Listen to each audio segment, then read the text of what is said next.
The song is called Getting Jiggy With It. Loosely translated, I think it means that when Will Smith says or does anything, millions of people will line up to buy it. And the industry will shower him with awards. And the Grammy goes to Will Smith. Get out of here!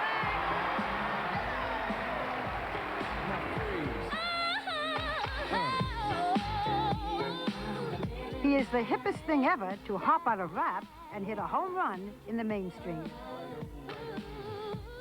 Who's the man? Huh? Who's the man? His two creature features, Independence Day and Men in Black, have done more than make him rich and famous.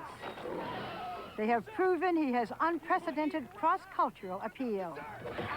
He's a new kind of leading man, comic action superstar.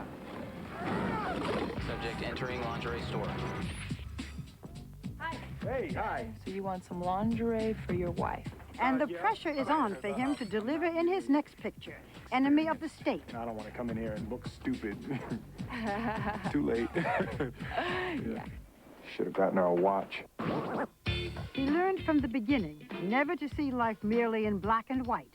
This product of Philadelphia went to a mostly white Catholic grammar school and then a predominantly black public high school. He was an A student who just wanted to rap. His parents loved him, but they just didn't understand. You know, parents all the same, no matter time, no place. They don't understand. His first song with pal DJ Jazzy Jeff hit the top of the charts when he was only 18. Parents just don't understand. Fast times, big money, and lousy check balancing. By the time he reached voting age, Will was worth millions. A year later, he was broke. The Fresh Prince of Bel-Air saved his career. In this fish-out-of-water TV series, Will is a street kid taken in by an upper-class Los Angeles family. Oh, my God. On the show, Will developed something he and the crew called the #1 answer. It was a joke, white enough for his white fans and black enough for his black fans. Got to do it. One last time for me, man.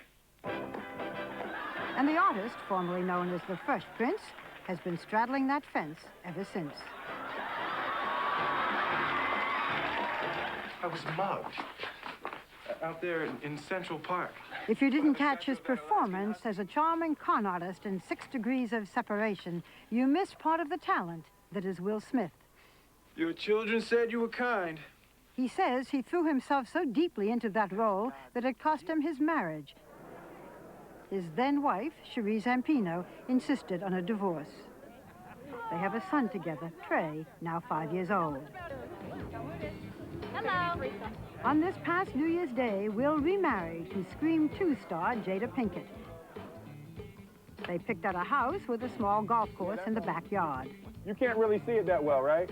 No? That's that another- was all over it. that's That was all another over it. hole in one. Another hole in one, because it bounced. Do you two want to... At the time of our interview, Jada was 5 months pregnant.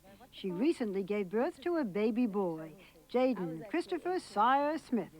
Jada is 5 feet tall, Will is 6'2", and even with that, they seem a perfect match. You wrote letters to each other that you read Yes. During the ceremony. Yes. What did you say? I basically told him We that... just professed our love, sweetie. We don't have to specifically... Well, let me tell Barbara, I like to express what I said. I know, sweetie. What but- I I don't said- think this marriage is ever going to make... And you see, I basically told him that he has really helped me find my higher self. You know, and I know it's cliche when you say, oh, he brings the best out of me, but he really does, you know, and... Hey, baby, come on, that's enough. I'm saying, because I'm still making rap records. I can't be crying on Barbara Walters. You did not decide to get married because you were already pregnant? Well, you know what? We had a weekend in Mexico where we basically had our own secret marriage. And we had a very passionate weekend, to say the least. We had our, Okay. our spiritual marriage. We spiritually connected in many different ways. Spare me the details. Spare you the details. And out of that came this blessing. Their home is mostly Jada's doing. A mixture of African, Spanish, and other cultures. Each room has style, warmth, and dignity, rather like Will. Oh, Will, so much has happened to you this past year. What's the high point? Was there a low point? Everything was just wonderful. You know, I hope I'm not looking back, you know, in 10 years, 97. Now, that was the year. That was the year when I was really, everything was wonderful. It was And beautiful. downhill. And it was all downhill from there. Now, 98, that's when it all started to fall down. It started off good with Barbara Walters. Then it was all downhill from there. Let's go back a bit to your childhood. You grew up in a home filled with love, Absolutely. but when you were 13, your mom and dad divorced. Yes. What effect does that divorce, when you were just going into your teen years, have on you today? I feel that much more pain for having been divorced. You know, it's like I didn't want to make that mistake. I watched that. I saw what that mistake was. You know, and in my life, that's really the only thing in my life ever that I consider a failure. You have said that you didn't want this divorce, that even though that marriage was not happy, and your marriage now certainly is, so you can see the difference, you would have stayed in it for the sake of your son, for the sake of Trey. Absolutely. Absolutely. I stood up in front of God and my family and friends, and I said, till death do us part, you know? And if you don't mean that, then don't say it. Do you remember the very first rap song you ever did? The very first, yes, I wrote a rap, and I would say at the age of 1, I had just begun on my journey to the T.O.P., and at the age 2, everybody knew I was the hellified MC, and I wrote Huh. It was good, H-U-H. I wrote that. Yeah, that was my first rap. And I had my profanity. I had, my expletives, you know, because I was young. I was writing my, 4-letter words and everything. And my grandmother found my rap book, and she wrote a little letter for me. She never said anything to me. I don't think we still to this day have ever talked about it. But she wrote a letter in the back of my book, and it said, "Dear Will, truly intelligent people do not have to use these types of words to effectively express themselves. So show the world that you're as smart as we all think you are. Love, Grandma." And from that point, I never put another profane lyric in any of my rhymes. And what's that saying now that everybody's doing? What? Oh, no, that's just truly getting jiggy with it. Getting jiggy with it, yeah. You think I'm getting jiggy with it, or do I strike you as being awful square? No, you're truly the jiggiest. I'm getting jiggy? You're the jiggiest. You exude You've made me so proud. jiggy essence. You also object to people speaking ungrammatically and almost doing it deliberately.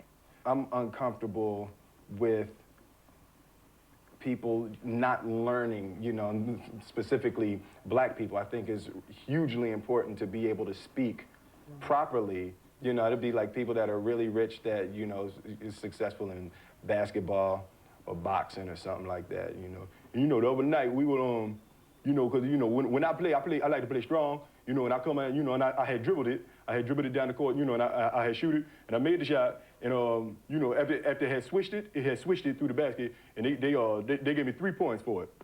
And you hate that? I hate that. You would like them to say, after $1 million, you can go take a lesson. After $1 million, you can get a speech therapist. Well, when you say this kind of thing, are you not concerned that some of your black friends or the black community in general doesn't say, who does he think he is, trying to talk like a white man, live a white man's life? You've heard this, haven't you? Well, yes, no. And that was another thing that I always hated when I was growing up, that the black kids that speak well, other black kids call them white. You trying to sound white. Yeah. Speaking properly means you're trying to sound white, and I think that is so ridiculous. And that was my huge problem with rap music in general. Like, who the hell said it was cool to be ignorant? Whoever the most ignorant guy is sells the most records. You know, as you talk, I think, what a great role model. Do you think about, oh, yeah. Just pretend I didn't say it. Just take it all back. I had read that you look for certain trends when you choose movies. Is that so? What are the trends that you look for? As far as movies, let me tell you the big secret. Yes. 9 of 10 of the biggest films in history have creatures. Not real people. Right. In have addition to creatures. real people, creatures. Jaws, Yeah. E.T., Oh, yes. well, Independence Day now. You know, Yeah. 2 out of Independence Day, Men in Black. Black, you know, yeah. You know, but the films have creatures. So for the rest of your life, are you going to look for films with creatures? Only when I want to break the top 10. Do you believe in aliens? I think that there has to be something out there. Do you believe in government conspiracies? Oh, absolutely. No, I'm serious. I No, heard no, you did. definitely. No, oh my God. I know I heard you did. Are you serious now? Oh yeah, no, I'm very serious. You can't No, tell, I can can't you? tell, You no. can't tell. No, that's, Okay, that's sexy Wipe though that that you smile can't off tell. your face. okay. You're attracted to me, I can tell. I know, it's okay. It's okay though. It's okay. I deal with that all the time. It's the jiggy in me. Yeah, you it's know. the. You know what I'm getting at?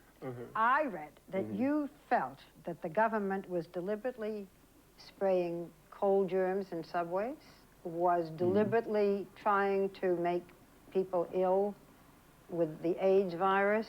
This is pretty serious stuff. Do you really feel that? Well, that's a good question. Well, I'm with Barbara Walters now. Oh, that's a serious one. Okay, so I got to now because people are going to chase me after this. People are going to chase me. I believe that it is quite highly possible that the AIDS virus is a result of genetic warfare testing. By American agents? Absolutely. Well, why Am I a do- conspiracy theorist? I'm a conspiracy theorist, aren't I? Gosh darn. I didn't want to And be do a you- conspiracy and do theorist. I you- wanted to be regular. Well, you're a little irregular. Serious stuff. Well, I wanted to ask you, can you make up rap just like that? I used to be able to. Can you do it You're now? gonna put me on, you're Yeah, I gonna put me want on you the to- spot, yeah, and I'm gonna yeah. look real dumb. Okay. Hip, hop. Can you do one for me? Can I have my own rap? Can you have your own rap? Yes. Okay. Just off the top of the head. Off the top of the head. Off the top of the head. Off the top of the head, sometimes you might spill. It ain't easy being your me, Big Will. Barbara at the crib, cooling by the fire. Me and her chilling, about to take it on higher. That was a rewind, but that's okay. I've been away for a minute, but I'm here today. Getting a little jiggy with it, about to hit it. Funky, about to do it right. All through the night. With Barbara, we gonna have a little fun. That rap was kind of weak, kind of glad it's all done.